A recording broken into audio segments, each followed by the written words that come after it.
Hey everybody, it's Becky here at Aunt Beck's Creations, and I was just listening to Amy do Mixed Medium Morsels number 12 and cutting out my little box for my cards. And these are the components for them. The bottom is here, and it's going to be 3.5 by 3, and then the sides will be 4 1/4 inches tall. So one side will be 4 1/4 by 3, and the other two sides will be 4 1/4 by 3.5. And then the top, the sides will be, the little sides are 3/4 of an inch by 3 1/4 and 3 3/4, and then the top will be 3 3/4 by 3 1/4.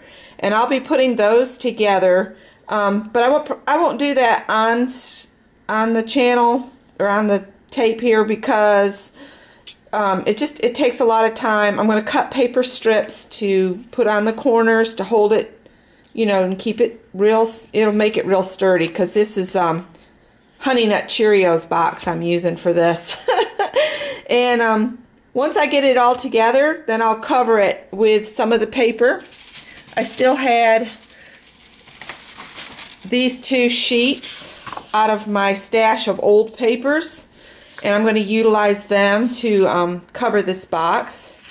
I'm not sure I'm going to line it because it's not going to give me a lot of room down inside the box, but I might line it just so it's all got a nice finished appearance to it. But right now I'm about to take this load of laundry downstairs because I have to go down there to where the washing machine is, and then I'll bring the laundry back up and I have to hang it on the clothes drying rack. Yes, Scott has a toolbox in the living room, and my craft stuff is like everywhere at the moment because I've been crafting this week, so that you know how that happens. So I'm going to take you with me down there, but I'll come back on after I get down there because it's quite a maneuver to get in the door down there. All right, I'll be back in just a sec. Okay, wash is in the washing machine, and I will come back and get it here in a minute. I have two baskets, that way I don't have to get anything on this dirty floor down here, and I've got the black basket with the load I did last night so I can hang it when I go up. But we've done a little bit more cleaning. Scott got some stuff down and he kept the prettiest jars up there for me. And looks like he found some old correspondence. Oh, it looks like a bottle of, feels like a full bottle of Noxzema from, what, the 1960s? Is that the label time for that? So, yeah, we've got still a lot of work to do down here. Still some vegetables to get rid of, but like I said, we can only put so much at one time into the bin. But I wanted to bring you out here. Let's see. Oh, I didn't turn the light off. Hang on, hang on, hang on. No sense burning electricity when you're not using it. Oh, come on. There we go. All right, got the key. But I wanted to show you the dogwood tree here. Let me get where the sun is not like right in our face. See, isn't it pretty? It's really bloomed out gorgeous. We'll go in tight here so you can see.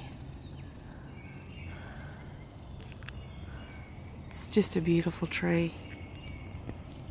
You can hear the birds welcoming the morning here at the cottage. And that's the sleeping porch. You hear that? That's a pileated woodpecker. We have a pair of them. And there is a very large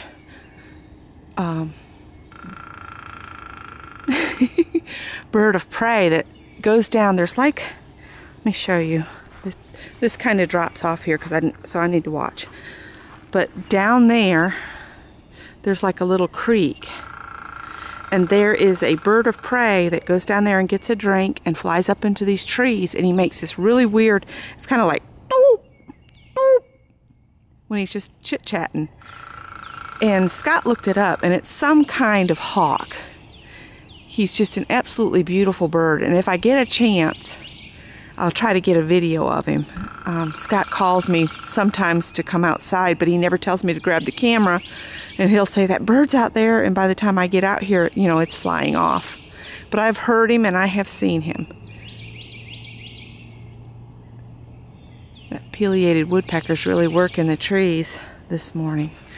They like one particular tree over in that bunch, and we watched them for the longest time. Sounds like he's drilling on a can, but he's up in a tree. I'm not catching any movement, you guys, or I would try to get some on this video if I could. He's in a tree not too far off. It is a really nice place to wake up to. The trees are all really big here. And Uncle Jesse owned this house. And the lot actually goes down there. It's 3 acres here. And then it goes back up that embankment. So nobody can build back there, because it all belongs to this property here. And it goes over that way a little ways. And then you see there's a brick house there, and then the other house on the other side of that is the one that we worked on months ago and sold to some people. So it's been interesting living up here. Oh, I want to tell you, yesterday I had to run some stuff to Scott at his work, and I said, you know, I'm going to drive around a little bit. I got totally lost, and when you get totally lost in the mountains, you're really lost. I drove around for about an hour, and I finally found myself in Pickens, which is a town above us, not too far from where Scott works. And let me tell you, I didn't care that I was lost. I was passing horse farm after horse farm after horse farm. I even saw one horse farm that had a little burro. He must have stood maybe 3 feet tall. It was so stinking cute. But it was fun being lost. I just wish Scott had been with me. We have a lot of fun getting lost together, so.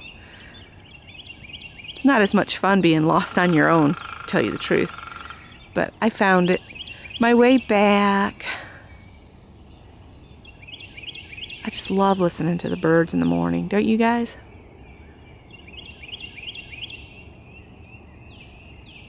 I need to pull a lawn chair down here. I could sit out here in the mornings.